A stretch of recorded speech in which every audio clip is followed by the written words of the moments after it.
மக்களை வணக்கம்.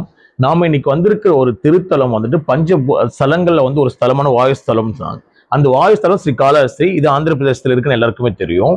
ஒரு விஷயம் என்னன்னா, இங்க மக்கள் வர்றவங்க எல்லாமே வந்து ஸ்ரீகாளஹஸ்தி வந்துட்டு சுவாமியை தரிசனம் பண்ணிட்டு, அம்பாள் தரிசனம் பண்ணிட்டு அதோட போயிடுறாங்க. ஆனா பக்கத்துல வந்துட்டு சுவாமி கோயிலுக்கு பின்னாடியே வந்து கிட்டத்தட்ட வந்து ஒரு 500 மீட்டர் தொலைவில் வந்து இங்க வந்து முனி சுவாமி அப்படின்ற ஒரு சமாதி இங்க வந்து இருக்கு. அதாவது வந்துட்டு இவர் வந்து நீங்க பார்த்தீங்கன்னா தெரியும், அவரோட உள்ள கருவறை தான் இது. சுவாமி வந்து சின்ன வயசுல இருந்து எப்படி வந்துட்டு அம்பாலோட அனுகிரகம் பெற்று சாட்சாத் வந்து குரு தட்சிணாமூர்த்தியோட ஒரு மனுஷ அவதாரம்னு சொல்லிட்டு இங்க இருக்கிறவங்க எல்லாம் சொல்றது நம்ம வந்து கேட்க முடியுது.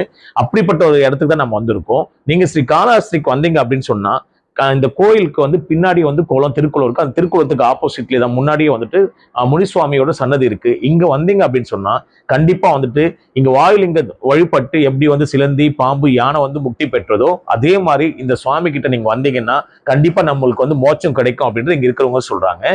இந்த கோவிலை பத்தியும் சுவாமியை பத்தியும் வரலாறு வந்து அடுத்தடுத்த வீடியோ வந்து சொல்றேன். நன்றி, வணக்கம்.